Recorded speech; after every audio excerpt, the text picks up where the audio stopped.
어느 집에 불이 났는데 불이 나면 어디에다가 전화를 해야 돼요? 119에 전화를 해야 됩니다.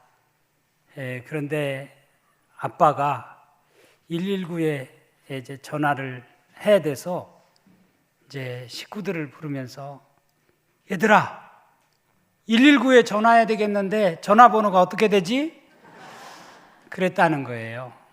그러자 아들이 그 아빠가 아주 너무너무 당황스러우니까 그렇게 물으니까 아들도 덩달아서 당황해가지고 그럼 114에 물어보죠.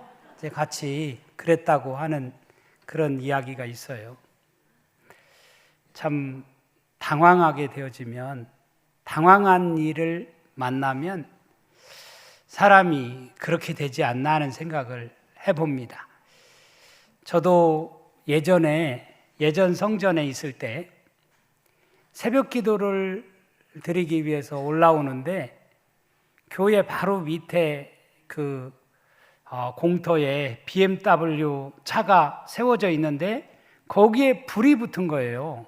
새벽 기도를 막 올라가는데 그래서 이 불이 막 차에서 붙어가지고 타오르는데 혹시 교회까지 붙지 않나 하는 그런 생각이 막 갑자기 드는 거예요. 그래서 당황되니까 119가 생각이 안 나는 거예요. 그 순간에 119가 생각이 안 나고 어디로 그래서 112로 전화를 했어요. 핸드폰은 제가 가지고 있었으니까 112로 전화를 해가지고 농촌교회 앞에서 지금 불이 났다고 빨리 와보시라고.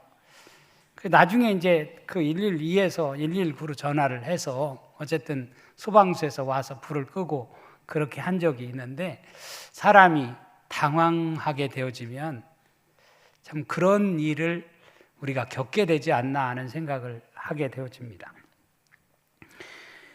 오늘 우리는 사도행전 7장의 말씀을 읽었어요. 사도행전 7장의 말씀은 스데반의 유명한 설교문이라고 할 수 있습니다.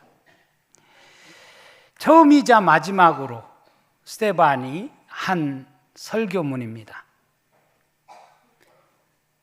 그런 의미에서 사도행전 7장은 스데반의 유언과도 같은 말씀이다. 그런 말을 합니다. 베드로의 설교를 우리가 그동안 사도행전을 읽으면서 살펴봤는데 베드로의 설교와 스데반의 설교를 이렇게 비교해 보면 베드로의 설교는 아주 짧고 압축적이면서 그러면서 아주 핵심적인 캐리그마가 들어있는 그런 복음을 설교한 것을 우리가 살펴볼 수 있었어요. 그런데 이 스데반의 설교는 아주 짜임새가 있고 구체적이고 또 아주 논리적인 그런 설교가 사도행전 7장의 말씀이 아닌가 그런 생각을 해봅니다. 아주 구약을 꿰뚫고 있는 그런 메시지, 아브라함으로부터 시작해가지고 모세, 다윗 그리고 솔로몬에 이르기까지 쭉 말씀을 이어가고 있는 것을 우리가 볼 수가 있습니다. 그러니까 그 당시 스데반의 수준이 어느 정도였는가라고 하는 것을 우리가 알 수가 있어요. 집사라고 그렇게 우리가 지난 주일에 사도행전 6장 1절에서 7절의 말씀을 같이 나누면서 스데반 집사, 7명의 집사 가운데 한 사람으로 세워졌다라고 하는 것을 우리가 살폈잖아요. 집사라고 불려지는 스데반의 수준이 참 대단한 존재였구나 라고 하는 것을 우리가 이 사도행전 7장의 말씀을 통해서 알 수가 있습니다.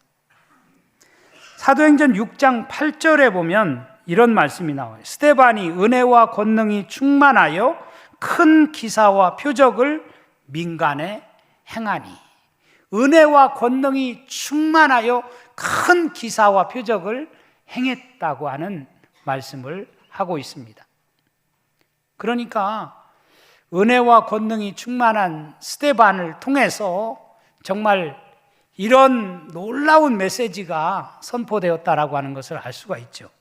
또 사도행전 6장 10절과 11절에 보면 스데반이 지혜와 성령으로 말함을 그들이 능히 당하지 못하여 사람들을 매수하여 말하게 하되 이 사람이 모세와 하나님을 모독하는 말을 하는 것을 우리가 들었노라 하게 하고, 이렇게 말씀을 하고 있어요.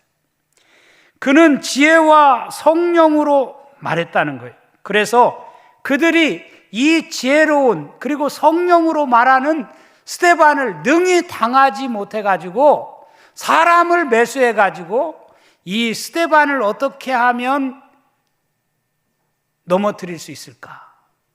스데반이 더 이상 활동을 하지 못하게 만들 수 있을까라고 하는 것을 생각하면서 사람을 매수해가지고 그 사람을 말하지 못하도록 그렇게 입을 막는 그런 일을 행했다라고 하는 그런 말씀이 나옵니다.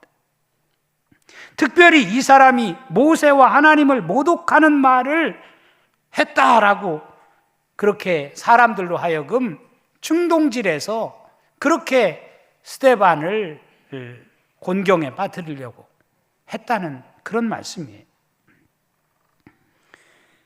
그럼에도 불구하고 그런 상황 속에서 이 스데반이 대제사장들 앞에서 한 설교가 바로 사도행전 7장 2절부터 시작해서 그야말로 나와 있는 아주 긴 설교문이라고 할 수 있습니다.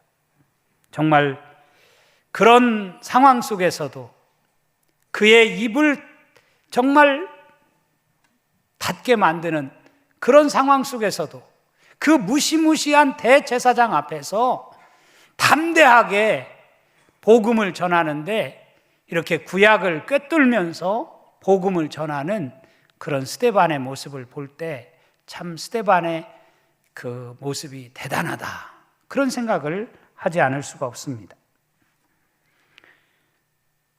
아브라함으로부터 시작해서 야곱, 요셉으로 이어지는 족장사, 무엇보다 모세, 다윗, 솔로몬으로 이어지는 구원사를 꿰뚫고 있는 그런 메시지라고 할 수 있습니다. 그 가운데에서 20절에서 44절까지는 바로 모세를 하나님께서 있게 해서 그를 통해 이스라엘을 구원해 주셨다라고 하는 그런 메시지를 담고 있어요. 이 스데반을 가리켜서 그는 모세와 하나님을 모독하는 자다라고 하는 그런 말을 하니까 모세에 대해서 특별히 이렇게 스데반은 설교에서 모세에 대해서 많은 분량을 할애해서 출애굽기에 나오는 모세를 통해서 하나님이 어떻게 이스라엘 백성들을 구원해 가셨는가라고 하는 것을 말해주고 있는 것을 볼 수가 있습니다. 저는 오늘 이 대목, 스데반의 설교 중에서 특별히 광야교회라는 표현을 쓰고 있는 이 대목을 주목해 보려고 합니다. 광야교회, 아주 독특한 스데반만이 말한 그런 표현이 아닌가 생각이 들어요. 여기 성경에 딱 한 군데 광야교회라는 표현이 여기 딱 한 군데 나옵니다. 광야교회가 교회의 원형이다 라고 하는 것을 스데반이 밝혀주고 있어요. 38절 말씀 우리 다 같이 다시 한번 읽어볼까요? 시작. 시내산에서 말하던 그 천사와 우리 조상들과 함께 광야교회에 있었고 또 살아있는 말씀을 받아 우리에게 주셨던 자가 이 사람이라. 공동번역에는 이렇게 되어 있어요. 이스라엘 백성이 광야에 모여 있을 때에 모세는 시나이 산에서 그에게 말하는 천사와 우리 조상들 사이에 중개자가 되어 생명의 말씀을 받아 우리에게 전해 주었습니다. 이렇게 번역이 되어 있습니다. 우리가 가진 개역개정 성경에는 광야교회에 있었다라고 하는 표현을 했는데 공동번역에는 광야에 모여 있을 때에, 이렇게 번역을 하고 있습니다. 광야에 모여 있을 때에, 광야교회 혹은 광야에 모여 있을 때에, 광야에 모여 있었다라고 하는 것은 광야에 모인 그런 공동체, 그 광야교회예요. 에클레시아, 교회라는 말이 에클레시아라는 말인데, 이 에클레시아라는 말은 불러냄을 받은 무리, 공동체, 모임, 이런 뜻을 가진 말이 에클레시아라는 말입니다. 그러니까 광야교회에 있을 때라고 하는, 광야에 모여 있을 때라는 이 표현은 저들이 애굽에서 죽을 수밖에 없었던 저들을 애굽에서 건져서, 애굽에서 빠져나와서 광야에서 공동체를 이루고 있을 때에, 이런 뜻이라고 할 수 있겠죠. 오늘 우리 모두도 지금 광야교회에 모여 있는 것입니다.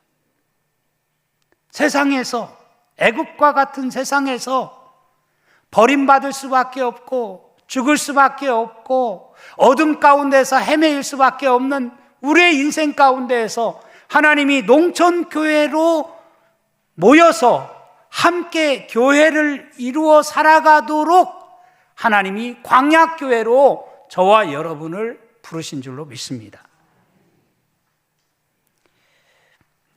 오늘 본문 44절에 보면 또 이렇게 말씀을 하고 있어요. 44절 말씀도 같이 읽어보겠습니다. 시작.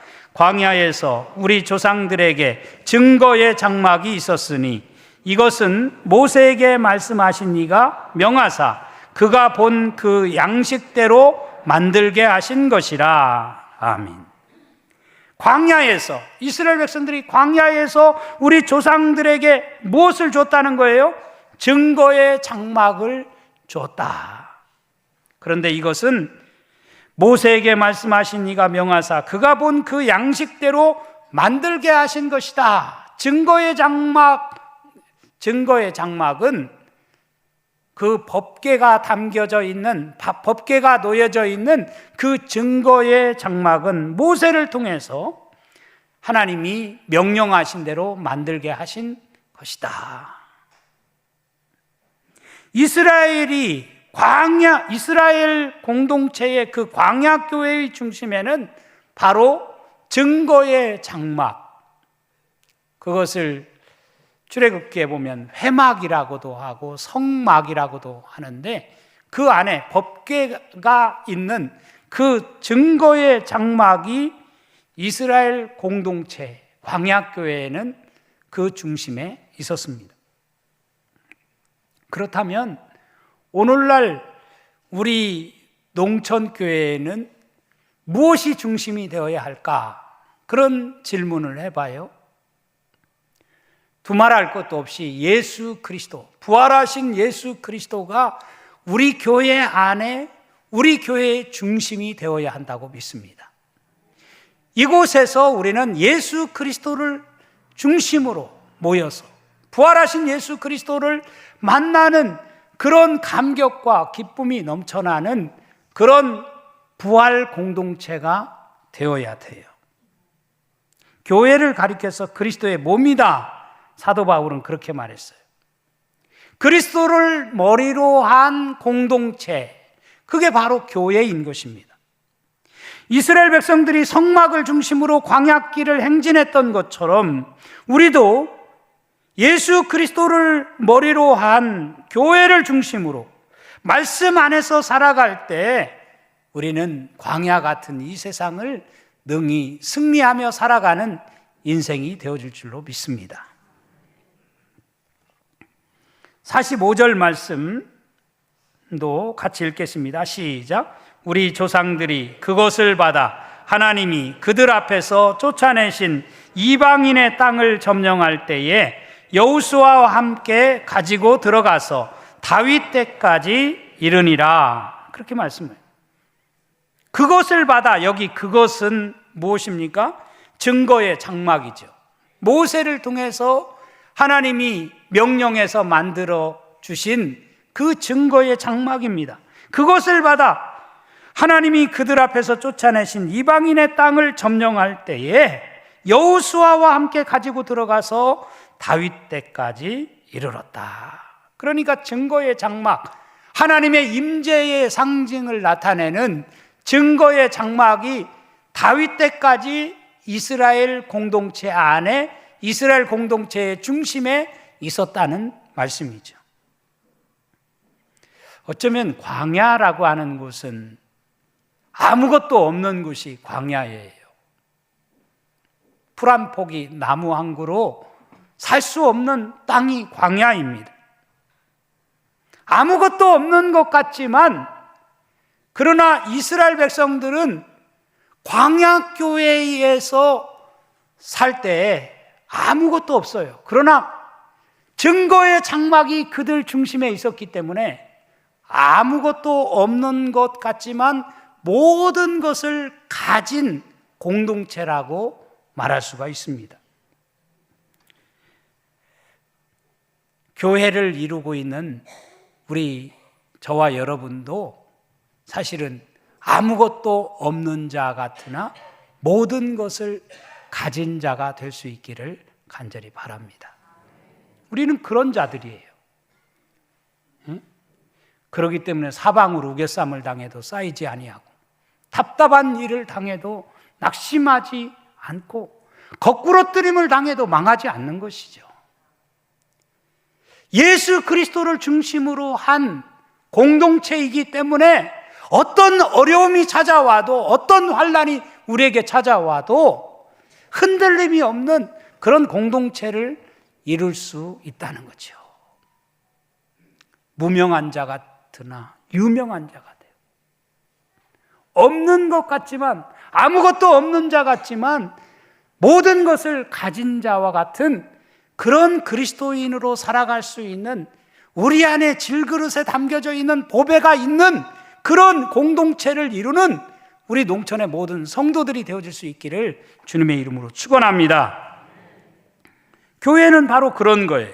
에베소서 1장 23절에 보면 교회는 그의 몸이니 만물 안에서 만물을 충만하게 하시는 이의 충만함이니라 그랬어요. 교회가 어떻게 만물을 충만하게 하시는 이의 충만함입니까? 예수 그리스도가 그 중심에 있기 때문에, 예수 그리스도를 중심으로 모시고 살아가는 공동체이기 때문에 교회는 만물을 충만하게 하시는 이의 충만함이 교회라는 거예요. 우리 농촌교회가 창립 74주년을 맞이하여 광야교회의 모습을 가지고 있는지, 우리 교회 공동체의 정체성을 한번 되짚어 보았으면 좋겠어요. 광야교회는 사실 아무것도 없는 것 같지만 그 공동체는 모든 것을 가진 은혜와 기쁨이 충만한 공동체였어요.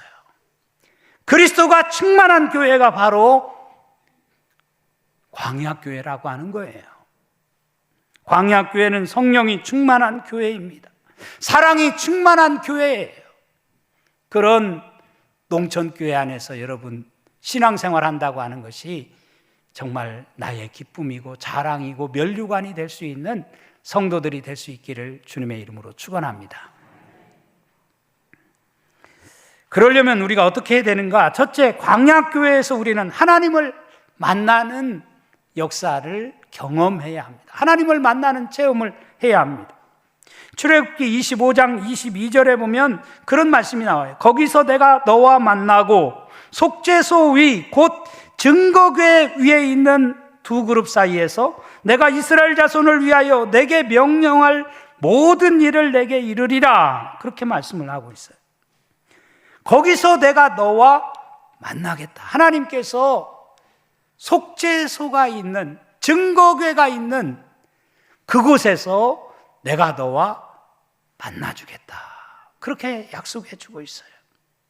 여러분, 우리 농촌교회 안에서 하나님을 만나는 은혜와 기쁨이 여러분들에게 있어질 수 있기를 주님의 이름으로 축원합니다. 신앙생활하면서 그런 즐거움이 있어야지요. 이 교회에 나와서 하나님을 만났다, 나는 하나님을 체험했다, 이런 고백이 여러분들에게 있어야지요. 그러지 않고 우리가 어떻게 이 광야와 같은 세상을 살아갈 수 있겠어요? 사람은 만남으로 90%가 바뀐다. 그런 말을 어떤 책에 보니까 기록했더라고요. 사람은 만남으로 90%가 바뀐대요. 배우자를 누구를 만나느냐, 그 사람이 배우자를 만남으로 사람이 바뀐대요. 어떤 선생님을 만나느냐, 어떤 스승을 만나느냐에 따라서 그 사람의 인격과 삶의 방향과 여러 가지가 달라진다는 거예요. 또 교회 안에서 어떤 목사를 만나느냐, 어떤 성도를 만나느냐에 따라서 우리의 인생이 많이 바뀐다는 거예요. 이처럼 사람이 만남이 참 중요해요. 그런데 이런 사람과의 만남도 중요하지만 여러분 매 주일 이 자리에 나와서 하나님을 만나는 것, 그것이 여러분의 인생을 바꿔놓는다고 하는 사실을 명심하시고 하나님을 만나는 체험을 이 예배를 통해서 경험하는 우리 농촌의 모든 성도들이 될 수 있기를 주님의 이름으로 축원합니다. 그런 의미에서 우리 교회가 이곳에 있어야 할 대단히 중요한 의미가 있는 거예요. 이곳에서 저와 여러분이 하나님을 만날 때 우리의 인생이 그야말로 180도 바뀌어지게 되어지는 놀라운 역사가 나타나게 될 거예요. 사실 이스라엘 백성들은 광야교회를 하나님께서 모세를 통해서 그렇게 말씀해 주셨는데 그 광야교회에서 하나님을 만났음에도 불구하고 그곳에 하나님이 임재하신다는 것을 알면서도 저들은 자꾸 곁눈질했어요. 엉뚱한 곳을 바라봤어요. 그러다 보니까 저들이 광야 생활을 하는 동안 어떻게 됩니까? 좌충우돌하지요. 갈팡질팡합니다. 우왕좌왕하게 되어져요. 그래서 저들이 40년이라고 하는 사흘길이면 갈 수 있는 가나안 땅을 40년이라고 하는 긴 세월을 그 광야에서 돌고 하면서 광야 생활을 하게 되어지는 거예요.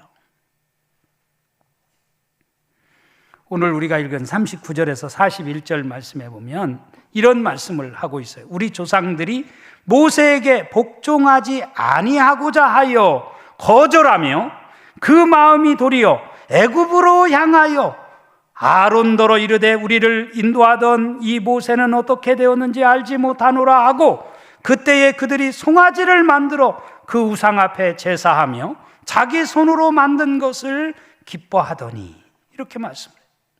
아니 애굽에서 빠져나왔으면 애굽을 더 이상 바라봐서는 안 되죠. 가나안을 바라보면서 천국문을 향해서 나아가야 되는 것이 우리의 인생 아닙니까? 그런데 자꾸 애굽을 바라봤다는 거예요. 심지어는 그때에 그들이 송아지를 만들어 그 우상 앞에 제사하며 자기 손으로 만든 것을 기뻐하더니 모세가 잠시 시나이산에 올라가서 하나님의 계명의 말씀을 받아 내려오는 동안 그 사이를 참지 못해가지고 우리를 인도할 신을 만들어내라고 하면서 금 송아지를 만들어 놓고 그것을 그 앞에서 열렬히 뛰면서 그것을 숭배하는 이스라엘 백성들의 모습을 여기 지금 스데반이 이야기하고 있는 것입니다. 이게 어쩌면 오늘 우리들의 모습일 수 있다는 이야기예요. 그뿐만이 아니죠. 오늘 43절에 보면 몰록의 장막과 신 네판의 별을 받들었다라고 하는 그런 말씀이 나와요. 여기 몰록은 농사를 주관하는 페니키아의 신이라고 합니다. 특별히 페니키아인들은 그 당시 농사가 잘 되게 하기 위해서 어린아이를, 아무것도 모르는 천진난만한 어린아이를 불에 태워가지고 제사를 지내는 거예요. 그래야 신이 노여워하지 않고 농사가 잘 된다 해서 몰록 신이 그것을 받으신다고 생각하고 몰록 신 앞에 그렇게 인신 제사를 한 거예요. 어린아이를 불태워 제물을 삼아서 신에게 신의 노여움을 달래는 그런 제사를 드렸다는 거예요. 그뿐만 아니라 신 레판의 별, 이것은 아수르인들이 숭배하던 우상신으로 토성신을 뜻하는 히브리어 기운의 헬라적 표현이라고 그렇게 알려져 있어요. 그러니까 이 별을 숭배하는 토성신을 믿는 그런 우상 앞에 아수르 사람들은 그렇게 별들을 숭배하면서 살았어요. 하나님이 만드신 그런 것을 숭배하는 그런 신앙에 그런 이방신들을 기웃거리면서 이스라엘 백성들이 정작 그들 가운데 임재하시는 하나님을 바라보지 못하고 엉뚱한 신을 바라보면서 거기에 빠져 살다 보니까 저들이 40년 광야 생활 속에서 얼마나 저들이 헤매고 고통 가운데 있었는지 우리는 잘 알게 되어집니다. 여러분, 그러니 하나님께서 저들을 40년 동안 광야 생활에서 헤매일 수밖에 없게 만드신 것이죠. 오늘 우리들도 그럴 수 있다고 생각이 되어집니다. 사랑하는 성도 여러분, 우리 모두는 정말 이 교회 안에서 증거의 장막을 하나님이 우리에게 주셨다라고 하는 사실을 명심하고 하나님만 바라보며 나아갈 수 있는 농촌의 모든 성도들이 되어줄 수 있기를 주님의 이름으로 축원합니다. 두 번째로 우리는 이 광야교회에서 살아있는 말씀을 받아야 돼요. 오늘 본문 38절 하반절에 보면 또 살아있는 말씀을 받아 우리에게 주던 자가 이 사람이라고 말씀을 합니다. 모세는 사문화된 죽은 말씀이 아니라 살아있는 생명의 말씀, 구원의 말씀을 받아서 저들에게 전달해 준 대언자입니다. 전달자예요. 시편 119편 50절에 보면 이 말씀은 나의 고난 중의 위로라, 주의 말씀이 나를 살리셨기 때문이니이다. 그렇게 말씀을 해요. 주의 말씀이 나를 살리셨습니다. 광야 행진을 해가는 저들에게 하나님의 말씀은 너무너무 중요한 거예요. 오늘 우리들도 광야교회를 살아가는 우리들에게 정말 하나님의 말씀은 너무너무 중요하다고 생각합니다. 찬송가 203장 1절에 보면 이런 말씀이 나와요. 하나님의 말씀은 생명의 말씀이라 광야 같은 세상에 길 잃고 방황할 때 절망 중에 빠진 이 몸 하나님 보호하사 생명샘이 솟아나와 새 힘이 넘칩니다. 여러분, 하나님의 말씀은 생명의 말씀이에요. 그래서 광야 같은 세상을 살아갈 때, 길 잃고 방황할 때 절망 중에 빠진 이 몸 하나님께서 보호해 주셔서 생명샘이 솟아나와 새 힘이 넘치도록 만들어 주신다라고 우리가 그렇게 찬송가를 부르고 있어요. 성도는 말씀 없이는 하루도 살 수 없는 존재들이 아닌가 생각합니다. 신명기 8장 말씀해 보면 모세의 유명한 설교 가운데 이런 말씀이 나와요. 내 하나님 여호와께서 이 40년 동안에 내게 광야길을 걷게 하신 것을 기억하라. 이는 너를 낮추시며 너를 시험하사 내 마음이 어떠한지 그 명령을 지키는지 지키지 않는지 알려 하심이라. 너를 낮추시며 너를 줄이게 하시며 또 너도 알지 못하며 내 조상들도 알지 못하던 만나를 내게 먹이신 것은 사람이 떡으로만 사는 것이 아니요 여호와의 입에서 나오는 모든 말씀으로 사는 줄을 내가 알게 하려 하심이니라. 여러분, 사람이 떡으로만 사는 게 아니에요. 여호와의 입에서 나오는 모든 말씀으로 산다고 했어요. 그럼에도 불구하고 우리는 떡만 찾아서 정신없이 살아가는 것이 말씀이 뭐가 필요해. 그러면서 우리는 세상 것에만 육신의 양식을 위해서만 정신없이 살아가고 있는 우리들이 아닌가라고 하는 것을 깨닫게 되어져요. 광야길을 살아가는 동안 하나님께서 우리에게 이스라엘 백성들에게 생명의 만나를 주셨던 것처럼 우리 모두에게도 생명의 만나를 주시기 위해서 이 광야교회를, 농촌교회를 이곳에 세워주셨고 우리를 불러주셨다라고 하는 사실을 명심하고 날마다 그 말씀을 붙잡고 그 말씀을 듣고 그 말씀을 의지하며 나아갈 수 있는 저와 여러분의 삶이 될 수 있기를 축원합니다. 요한복음 1장에 보면 헬라어로 이 말씀이라고 할 때 말씀은 두 단어로 표현이 되어 있어요. 하나는 로고스라고 하는 단어와 또 하나는 레마라고 하는 단어를 쓰는데 이 로고스라는 말은 모든 말씀을 로고스라고 그렇게 표현합니다. 그래서 요한복음 1장에 보면 태초에 말씀이 계시니라, 이 말씀이 하나님과 함께 계셨고 이 말씀이 곧 하나님이시다 라고 하는 말씀이 나와요. 거기에서 말씀이라는 말은 로고스라는 말이에요. 그러니까 모든 말씀은 로고스예요. 그런데 그 로고스가 내게 주시는 말씀이 되지 않으면 그 말씀이 무슨 의미가 있겠어요? 그 말씀이 나의 양식이 되고 내 생명이 되고 나를 구원하는 말씀이 되지 않는다고 한다면 무슨 의미가 있느냐는 얘기죠. 내게 주신 말씀이다 라고 하는 뜻이 바로 레마라는 말이에요. 그런 의미에서 여러분 매주일 이곳에서 하나님의 말씀을 받을 때 그 말씀이 다른 누구의 말씀이 아니라 내게 주시는 말씀으로 듣고 그 말씀을 거울로 삼아서 우리가 오늘 찬양대가 찬양을 부른 것처럼 그야말로 그 말씀이 내 발의 등이요 내 길의 빛입니다, 이런 고백을 가지고 말씀 안에서 살아가는 우리 농촌의 모든 성도들이 될 수 있기를 주님의 이름으로 축원합니다. 세 번째로 광야교회는 하나님의 보호하심과 인도하심이 있었어요. 출애굽기 13장 21절 22절에 보면 이렇게 말씀을 합니다. 여호와께서 그들 앞에서 가시며 낮에는 구름 기둥으로 그들의 길을 인도하시고 밤에는 불기둥을 그들에게 비추사 낮이나 밤이나 진행하게 하시니 낮에는 구름 기둥 밤에는 불기둥이 백성 앞에서 떠나지 아니하니라. 이스라엘 백성들은 광야교회를 중심으로 살 때 단 한 번도 자기 멋대로 움직이지 않았어요.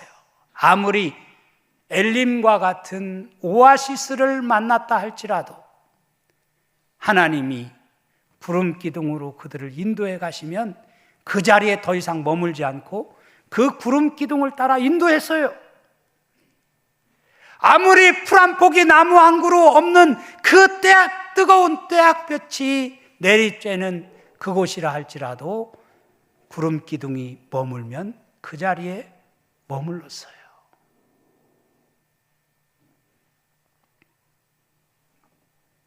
그곳이 바로 광야입니다. 그렇지만 하나님은 그런 광야교회에 있을 때 이스라엘 백성들을 늘 언제나 지켜주셨다라고 하는 사실을 우리가 깨닫게 되죠. 구름 기둥과 불 기둥으로 인도해 가셨고 저들에게 먹을 것을 먹여주셨고 또 저들이 목말라 그야말로 하소연을 할 때 저들에게 반석에서 샘물이 솟게 하셨습니다. 그래서 저들이 그 광야 행진을 할 때 살아남을 수 있었던 거예요.